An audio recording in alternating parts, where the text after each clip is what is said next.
Welcome back. Markets లో కొంత buying కనిపిస్తోంది ప్రస్తుతం. సెన్సెక్స్ నిఫ్టీలు రెండు గ్రీన్ జోన్ లోకి పాజిటివ్ జోన్ లోకి వచ్చాయి. సెన్సెక్స్ 5 పాయింట్లు, నిఫ్టీ 6 పాయింట్ల లాభంతో ట్రేడ్ అవుతున్నాయి. అలాగే అడ్వాన్స్ డిక్లైన్స్ రేషియో గమనిస్తే బ్రెడ్త్ కూడా పాజిటివ్ గా ఉంది. 885 స్టాక్స్ అడ్వాన్సెస్ అయితే సుమారుగా 380 స్టాక్స్ డిక్లైన్స్ లో ఉన్నాయి. ఒక ఎల్ఎన్టీ మినహాయిస్తే మిగిలిన స్టాక్స్ అన్ని భారీగా రికవర్ అయినట్లు కనిపిస్తుంది ఫ్రంట్ లైన్ ఇండెక్స్ స్టాక్స్ లో. అలాగే next caller. Hello hello hello, ఎక్కడి నుంచి మాట్లాడుతున్నారండి?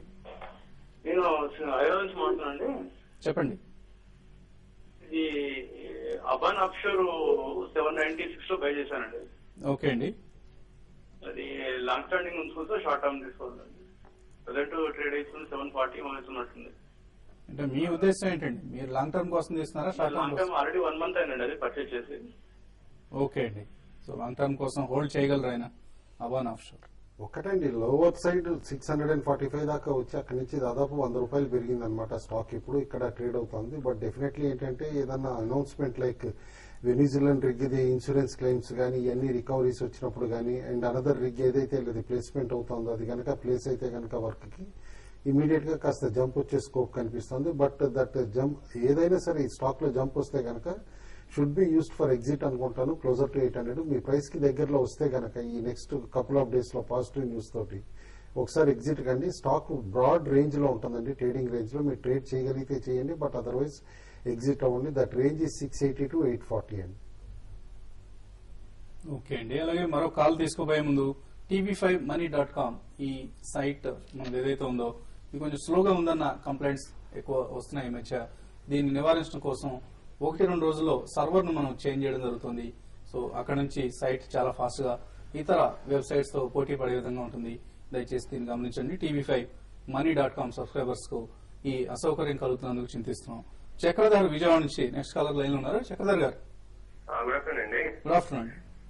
సార్ నేను టాటా స్టీల్ ఒకటి 498 తీసుకున్నానండి. ఓకే అండి. అలాగే ఆర్ పవర్ వచ్చి 149 తీసుకున్నాను. ఓకే అండి. ముందుమంటారా లేదా ఎగ్జిట్ అవ్వమంటారా? ట్రేడర్స్ చెప్తారా? టాటా స్టీల్ అయితే ఈ రోజు లో నుంచి బాగా రికవర్ అయిందండి. దగ్గరగా 10 రూపీస్ పైన రికవర్ అయింది. టాటా స్టీల్ అయితే ఇక్కడ నుంచి మీరు తీసుకున్న రేట్ దగ్గరే ఉంది కాబట్టి మీరు హోల్డ్ చేయండి. డెఫినెట్ గా స్టాక్ ఇక్కడ నుంచి కమాడిటీస్ అన్ని కూడా బౌన్స్ బ్యాక్ అయ్యే అవకాశం ఉంది. 520, 540 రూపీస్ దాకా స్టాక్ ఇమీడియట్ టార్గెట్ చెప్తున్నాను పెరిగే అవకాశం ఉంది. కాబట్టి టాటా స్టీల్ మాత్రం హోల్డ్ చేయండి. ఆర్ పవర్ మాత్రం మీరు ఇక్కడ నుంచి ఆల్రెడీ ఆర్ పవర్ లో కూడా మీరు ప్రాఫిట్ లో ఉన్నారు కాబట్టి అది కూడా హోల్డ్ చేయండి. అయితే ఆర్ పవర్ మాత్రం మీకు ఇన్వెస్ట్మెంట్ కాకుండా ర్యాలీస్ లో ఒకసారి ఎగ్జిట్ గానే ప్రయత్నించండి. టాటా స్టీల్ అయితే హోల్డ్ చేయండి. ఆల్రెడీ చక్కటి ర్యాలీ రావడం జరిగింది ఆర్ పవర్ లో. If you're long term investor hold చేయండి. అదర్వైజ్ మీరు ప్రాఫిట్ బుక్ చేసుకునే ప్రయత్నం కూడా చేయొచ్చు. ప్రసాద్ హైదరాబాద్ నుంచి లైన్ ఉన్నారు. ప్రసాద్ గారు, హలో. హలో, చెప్పండి ప్రసాద్ గారు. సార్ ఇది ఆస్ట్రా మైక్రో 68 లో బయింగ్ చేశాను. ఆస్ట్రా మైక్రో 68 లో. ఓకే అండి. ప్రెసెంట్ ఎంత? కొంత నెగిటివ్ గా ఈ మధ్య మనం వార్తలు రావడం ఒకటండి, జరిగింది. డిఫెన్స్ స్టాక్స్ అన్నిట్లో కూడా హైట్ అండ్ యాక్టివిటీ ఉన్నా కూడా ఇందులో మాత్రం డెఫినెట్లీ ఆస్ట్రా మైక్రోలో కొంచెం సబ్డ్యూడ్ యాక్టివిటీనే ఉందన్నమాట. లార్జ్ బ్లాక్ డీల్స్ మధ్యలో చేంజ్ అయిన తర్వాత కూడా స్టాక్ లో ఇంప్రూవ్మెంట్ కనపడలేదు. అయితే లాస్ట్ క్వార్టర్ పెర్ఫార్మెన్స్ చూస్తే మాత్రం slightly better than compare to అంత ఎర్లియర్ క్వార్టర్స్ అనమాట. బట్ డెఫినెట్లీ కాస్త ఎగ్జిక్యూషన్ ప్రాబ్లమ్స్ ఉన్నాయి కంపెనీకి. ఆర్డర్స్ కూడా బ్యాక్ చేయలేకపోతున్నారు, ఆ టైమ్లీ డెలివరీ చేయలేకపోతున్నారని మార్కెట్ లో కాస్త రూమర్స్ కూడా నడుస్తున్నాయి అనమాట. అందుకని స్టాక్ లో కూడా సబ్డ్యూడ్ యాక్టివిటీ కనిపిస్తుంది. And more over fund activity కూడా తగ్గుతోంది. ఆల్రెడీ ఇది వరకు ఇన్వెస్ట్ చేసిన రిలయన్స్ మ్యూచువల్ ఫండ్ ఇలాంటి వాళ్ళు ఎగ్జిట్ అవుతున్నారు కూడా అనమాట స్టాక్ లో కాస్త. కాబట్టి కాషియస్ గానే ఉండండి. ఓకే అండి. సో ఇన్వెస్టర్ల మెయిల్స్ తీసుకోబోయే ముందు ఢిల్లీ నుంచి అనలిస్ట్ ప్రసాద్ గారు లైన్ లో ఉన్నారు. సో ప్రసాద్ గారు, గుడ్ ఆఫ్టర్నూన్. గుడ్ ఆఫ్టర్నూన్ గారు. సో ఓవరాల్ గా మార్కెట్ లో ఏం జరుగుతుందండి? ఎక్స్పైరీ ముందు ఇన్వెస్టర్లు కానీ ట్రేడర్స్ కానీ ఎటువంటి సలహా ఇస్తారు మీరు? I think expiry again back to 5400 level మనం టెస్ట్ చేయొచ్చు. బికాస్ ఐ థింక్ ఈ లెవెల్ లో షార్ట్ సెల్లర్స్ ట్రాప్ గా ఉన్నారు. సో ఇవాళ అగైన్ యూరోప్ కొంచెం బెటర్ ఇంప్రూవ్ అవడం మొదలెడితే అగైన్ షార్ట్ సెల్లర్స్ కి ప్యానిక్లీ కవర్ చేసుకోవాలి వాళ్ళ పొజిషన్స్. కాకుండా వాళ్ళు కొంచెం బ్రెడ్ మార్కెట్ లో బ్రెడ్ బాగానే ఉంది, కొంచెం మిడ్ క్యాప్స్ యాక్టివిటీలో ఉన్నాయి. సో ఇండెక్స్ లెవెల్ మీద ఎక్కువ ఫోకస్ చేయకుండా స్టాక్ స్పెసిఫిక్ కౌంటర్స్ మీద ఫోకస్ చేయడం బెటర్ స్ట్రాటజీ అవుతుంది. ఓకే అండి. ఏమైనా స్పెసిఫిక్ స్టాక్స్ చెప్తున్నారా? మిడ్ క్యాప్ ఫార్మాలో అగైన్ స్ట్రైడ్ రాకపోతే లాగా పెరిగే ఇంకో స్టాక్ కనిపించింది, Shasun chemicals. Chennai based pharmaceutical company. వీళ్ళకి నెక్స్ట్ ఇయర్ ఒక బిగ్ క్యాటలిస్ట్ లాగా వీళ్ళు they been selected as the sole supplier of API for hepatitis C product. And ఈ ప్రోడక్ట్ జూన్ 2011 లో కమర్షియలైజ్ అవుతుంది. దీన్ని potential upside for next 4 years చాలా ఫెనామినల్ గా ఉంది. ఎవ్రీ ఇయర్ వీళ్ళు 200 to 250 crore రెవెన్యూ ఈ ఒక్క ప్రొడక్ట్ రాగలదు, which will be almost 40% of current revenue. So short term target technical charts మీద 100 రూపీస్ అనిపిస్తుంది, కానీ long term definitely multi bagger stock 1 to 2 years hold చేసుకుంటే ఫెనామినల్ అప్రిసియేషన్ వచ్చే అవకాశం ఉంది.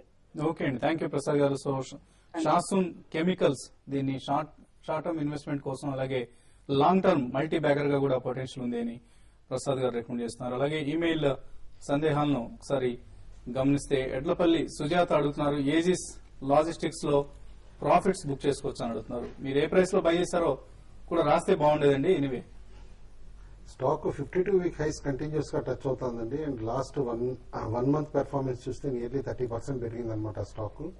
కంపెనీ గుడ్ స్పేస్ లో ఉందన్నమాట, ఎందుకంటే petro product storage divisions JNPT దగ్గర అండ్ అదర్ పోర్ట్స్ దగ్గర కూడా సెటప్ చేయగలిగారు. అండ్ గుడ్ ట్రాన్స్షిప్మెంట్ ఫెసిలిటీస్ కూడా డెవలప్ చేయగలిగారు అనమాట. లాంగ్ టర్మ్ అయితే కనుక ఇంకా పొటెన్షియల్ ఉంది, కరెంట్ లెవెల్స్ నుంచి అనదర్ 25 to 30% అనమాట. బట్ మీరు లాస్ట్ 1 quarter లో కానీ ఎప్పుడన్నా కొనుంటే కనుక డెఫినెట్లీ ఒకసారి ప్రాఫిట్ బుక్ చేసుకోవచ్చు అండి, అట్లీస్ట్ 50%. ఓకే అండి, సో ఏజిస్ లాజిస్టిక్స్ లో మీరు ప్రాఫిట్ బుక్ చేసుకోవచ్చు. సరిత రేవణ అడుగుతున్నారు, క్వాలిటీ డైరీ కరెంట్ లెవెల్స్ లో బై చేయొచ్చా, బై చేయాలనుకుంటే ఏ రేట్ లో సజెస్ట్ చేస్తారని అడుగుతున్నారు. Last years biggest out performer quality dairy అండి, but basically because of operator manipulation and low liquidity అని చెప్పేసి నేను అనుకుంటాను. కంపెనీ రిజల్ట్స్ వైజ్ చూస్తే కనుక మంచి టర్న్ ఓవర్ ప్రాఫిట్ కూడా చూపించగలిగారు. బట్ డెఫినెట్లీ ట్రాన్స్పరెన్సీ లెవెల్స్ చాలా week. Already couple of సేబీ investigations కూడా అయినాయి. అన్లెస్ మీరు గట్సి మార్కెట్ న్యూస్ రెగ్యులర్ గా ట్రాక్ చేయగలను అని చెప్పేసి అని అనుకుంటేనే ఇలాంటి స్టాక్ లో ఎంటర్ కావాలి, లేకపోతే అసలు అవాయిడ్ చేయండి. ఓకే అండి, శివకుమార్ నెల్లూరు నుంచి అడుగుతున్నారు, పుంజులాయిడ్ లో ప్రతి నెల 1000 రూపాయలు లాంగ్ టర్మ్ కోసం ఇన్వెస్ట్ చేస్తున్నారు. So it's a fundamentally good stock కాదా అని అడుగుతున్నారు. ఇలా ఇంకేదైనా మిడ్ క్యాప్ స్టాక్స్ మీరు రికమెండ్ చేస్తారని అడుగుతున్నారు. ఒకటండి, పుంజులాయి లాంటి స్టాక్ లో మీరు ప్రతి నెల 1000 రూపాయలు ఇన్వెస్ట్ చేయడం కన్నా వాటికన్నా బెటర్ గా ఉన్న ఇండెక్స్ బేస్డ్ స్టాక్ లో ఇన్వెస్ట్ చేయడం బెటర్ అండి. ఎందుకంటే పుంజులాయి చూస్తే రిజల్ట్ అంత బాగలేదు, తర్వాత వీళ్ళ ప్రాజెక్ట్స్ కానీ చూస్తే ఎగ్జిక్యూషన్ ప్రాబ్లమ్ చాలా ఎక్కువ ఉంది. సో ఇవన్నీ దృష్టిలో పెట్టుకుంటే ఈ పుంజులాయి ఒకవేళ పెరిగినా కూడా పెద్దగా పెరిగే అవకాశం లేదండి. ఒక 5-6 నెలలు కన్సల్టేషన్ ఫేజ్ లోనే ఉండే అవకాశం ఉంది. 145-150 రేంజ్ దాటే అవకాశం లేదు. దాని బదులు మీరు బెస్ట్ ఏంటంటే ఇప్పుడు వేరే index based even Ranbaxy లాంటివో లేకపోతే టాటా స్టీల్ బాగా హై నుంచి బాగా కరెక్ట్ అయిన టాటా స్టీల్ లాంటి స్టాక్ లో మీరు ఎవ్రీ మంత్ ఎస్ఐపి కింద ఇన్వెస్ట్ చేయమని చెప్తానండి. ఓకే అండి, అలాగే జానకి అడుగుతున్నారు, 5300 పుట్ ఆప్షన్ జూలైది హోల్డ్ చేస్తున్నారు, బై చేస్తారు, ఇది హోల్డ్ ఆర్ ఎగ్జిట్ అని అడుగుతున్నారు. కరెంట్ లెవెల్స్ లో అయితే మార్కెట్ కొంచెం చాలా స్ట్రాంగ్ ఉందండి. నెక్స్ట్ మంత్ ఇప్పుడే తీసుకున్నారంటే కొంచెం ఎక్కువ ప్రీమియం ఉంటుంది, ఇంకా చాలా టైం ఉంది, తర్వాత ఈవెంట్స్ కూడా చాలా జరగాల్సి ఉన్నాయి. కాబట్టి మీరు యాజ్ ఆఫ్ నైట్ హోల్డ్ చేయండి. 5350, 5360 దాటితే మాత్రం మార్కెట్ మళ్ళీ న్యూ హైస్కి వెళ్ళే అవకాశం ఉంది. ఒకవేళ దాన్ని దాటకపోతే మాత్రం మీరు పొజిషన్ మాత్రం హోల్డ్ చేయండి. ఓకే అండి, ప్రవళిక రాయ్ అడుగుతున్నారు, ఇక్కడ టెక్స్ట్ మిస్ అయిందండి, ఓన్లీ హెడ్లైన్ మాత్రమే రావడం జరిగింది. రమేష్ సిహెచ్ చెన్నై పెట్రో 249 లో బై చేస్తారు, హోల్డ్ ఆర్ ఎగ్జిట్ అని అడుగుతున్నారు. యాజ్ ఆఫ్ నో హోల్డ్ చేయమంటానండి. డెఫినెట్లీ వన్స్ ఈ పెట్రో ప్రైజెస్ డీరెగ్యులేట్ అయిన తర్వాత next board meeting with in 3 months IOC పెట్టబోతోందని అంటున్నారు. చెన్నై పెట్రోని వాళ్ళలో మెర్జ్ చేసుకోవడానికి అనమాట. కాబట్టి డెఫినెట్లీ